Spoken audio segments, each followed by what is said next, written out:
दुनिया का मालिक है, नाम उसी का लिया करो। का त्या परमात्म्याचं नामस्मरण करायचं? पता नहीं कब रुक जाए चलते चलते श्वासा, एक क्षण में सब खत्म हो जाए जग का सभी तमाशा। हा जो दिसतोय ना महाराज, हा माझा तो माझा तो माझा एका क्षणामध्ये संपून जाईल। आणि म्हणून काय करायचं? सकाळ संध्याकाळ त्या परमात्म्याचं काय करायचं? नामस्मरण करायचं। पता नहीं कब रुक जाए चलते चलते श्वासा, एक क्षण में सब खत्म हो जाए जग का सभी तमाशा। सुबह शाम जप किया करो, सुबह शाम जप किया करो, याद प्रभु को किया करो।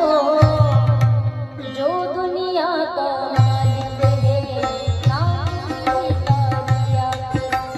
जो दुनिया का मालिक है, नाम उसी का लिया करो। त्यानंतर प्रत्येकावरती प्रत्येक प्राणी मात्रावरती आपण प्रेम करायचं। हर प्राणी से प्यार करो, सब में वही समाया है। प्रत्येकाच्या अंतःकरणामध्ये प्रत्येक प्राण्यामध्ये तो परमात्मा वास करतोय। म्हणून हर प्राणी से प्यार करो, सब में वही समाया है। मिलकर रहना सब है अपने, कोई नहीं पराया है। सगळे आपलेच आहे, कोणी वेगळं नाही म्हणायचं। द्वेष भावना मत करो, द्वेष भावना मत करो, दुख न किसी को दिया करो। जो दुनिया का मालिक है, नाम उसी का लिया करो। जो दुनिया का मालिक है, नाम उसी का लिया करो। आणि मग शुक्ष महाराज त्यांनी वर्णन केले की सच्चा सुख है प्रभु, बात न समझो झूठी। प्रत्येक जण सांगतं भगवंताचं नामचिंतन करा, भगवंताचं नामचिंतन करा। हे खोटं नाही महाराज, प्रेम फक्त त्याच्यामध्येच आहे। म्हणून सच्चा सुख है प्रभु भक्ति में, बात न समझो झूठी। वही अमर पद पाते हैं जो पीते राम की बूटी। प्रभु नाम रस पिया करो,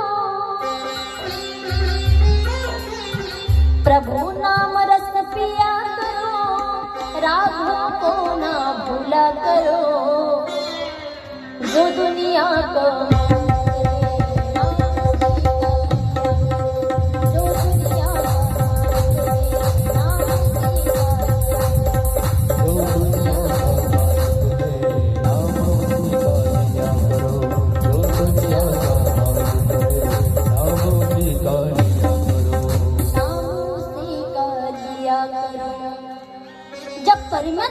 आपल्याला या ठिकाणी जन्माला घातलं महाराज, त्या परमात्म्याची आपण काय करावी? भक्ती करावी। कारण खरं प्रेम हे परमात्म्याच्या भक्तीमध्येच आहे। बाकीकडे प्रेम शोधूही नका महाराज। बाकीकडे आपण प्रेम शोधायला जाऊ, प्रेम मिळणार नाही महाराज। प्रेमाच्या बदल्यात भरपूर गोष्टी मिळतील, पण प्रेम मिळणार नाही, ही गोष्ट लक्षात ठेवा। आणि एक सांगू महाराज, या ठिकाणी हे पहा, परमात्म्यावर आपण ज्यावेळेला भक्ती करायला लागतो ना, हे लोक असतात ना, समाज जो म्हणतो ना आपण, हा समाज आपल्याला बोलायला लागतो महाराज। करून करून भागला देवपूजाला लागला, बरोबर की नाही? पुरुष मंडळींना तर चांगला अनुभव असेल महाराज। लोकांना म्हणायला काय लागतं? करून करून भागला देवपूजा लागला, तू तर नाही लागला अजून, बरोबर की नाही? अरे आम्ही तरी आता लागलो, तू तर अजूनही लागलं नाही. म्हणून लोकांकडे लक्ष द्यायचं नाही. मी म्हणते लोकांकडे त्या दिवशी लक्ष द्या ज्या वेळेला तुम्ही संकटात असताना, दुःखात असताना हा समाज तुम्हाला पोचायला येईल. ज्या वेळेला तुम्ही भुकेलेले असताना तुम्हाला भाकर द्यायला येईल. ज्या वेळेला तुम्ही अडचणीत असताना पैशाची मदत करायला येईल, त्याच वेळेला या समाजाचं ऐका. विनाकारण महाराज प्रवचन देणारे फार भेटतात आणि विनाकारण बोलणारे फार भेटतात. लोकांकडे लक्षच द्यायचं नाही. भक्ती करत असताना हा समाज नावच ठेवतो, हे लक्षात ठेवा. कारण परमात्मा आपली परीक्षा पाहत असतात, तू खरंच माझी भक्ती करायला आलाय का? आणि आपण जर त्याच्यामध्ये नापास झालो, फेल झालो, मग परमात्मा म्हणतात नाही तू खऱ्या अर्थानं माझ्याकडे आलाच नव्हता, तुला या समाजाचं पडलंय. या समाजाचा विचार करू नका महाराज. हा समाज चांगल्यालाही नावं ठेवतो, वाईटालाही नावं ठेवतो. आजपर्यंत या समाजानं चांगल्याला चांगलं कधी म्हटलंय सांगा तुम्ही? चांगल्याला चांगलं म्हणत नाही आणि वाईटालाही चांगलं म्हणत नाही. हा समाज आहे. म्हणून समाजाकडे लक्ष द्यायचंच नाही. मी तर म्हणते हा समाज तुम्हाला नावं ठेवायला लागला ना, आपण एवढं काही मोठं भरून दाखवावं या समाजाला की त्याला नंतर म्हणावं लागलं पाहिजे नाही मला माहितीच होतं हा चांगला होणार आहे म्हणून. तुम्हाला माहितीये लोक कुठपर्यंत नावं ठेवतात. एखादा जर शिकत असेल, महाराज खेड्यागावात जास्त शिकवत नाही, पण तरी एखादा व्यक्ती शिकत असेल आपल्या लेकरांना, तर लोक म्हणतात काय बाबा लेकरांना शिकवतो. अरे लेकरं कुठे शिकत असतात का? त्याचं पोरग शिकणारच नाही. आणि ते पोरग जेव्हा नोकरीला लागतं, मोठं होतं ना, त्यावेळेला हेच लोक काय म्हणतात माहिती? जे म्हटले होते ना आम्हाला माहिती ते शिकणारच नाही, ते म्हणतात नाही आम्हाला पक्का विश्वास होता की ते मोठं होणारच आहे, ते नोकरीला लागणारच आहे. दोन तोंडी माणसं असतात महाराज. इकडूनही बोलतात आणि इकडूनही बोलतात. ह्या बोटावरचा झुमके या बोटावर कधी आणतील काही सांगता येत. त्यामुळे परमात्म्यावर भक्ती करत असताना समाज काय म्हणतोय, लोक काय म्हणतायत याच्याकडे लक्षच द्यायचं नाही. कुठलंही चांगलं कार्य करत असताना समाजाकडे लक्षच देऊ नका. एकनिष्ठतेने त्या परमात्म्याची भक्ती करायची महाराज. आणि म्हणून या ठिकाणी पहा, आपण आपल्या तत्वाशी प्रामाणिक राहायचं महाराज, बरोबर की नाही?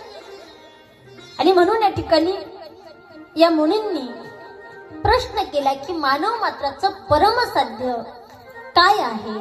मनुष्य जन्माला आल्यानंतर त्यानं काय केलं पाहिजे? तर सांगतात साध्यम शिवपदम प्राप्ती.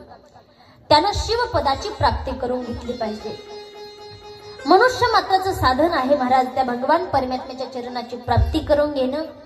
आणि म्हणून त्या ठिकाणी महाराज शिवपदापर्यंत जाण्यासाठी साधन कोणतं आहे? साधनम तस्य सेवनम. सांगितले भगवंतापर्यंत जाण्यासाठी महाराज भगवंताची भक्तीच आपल्याला परमात्म्यापर्यंत घेऊन जाते.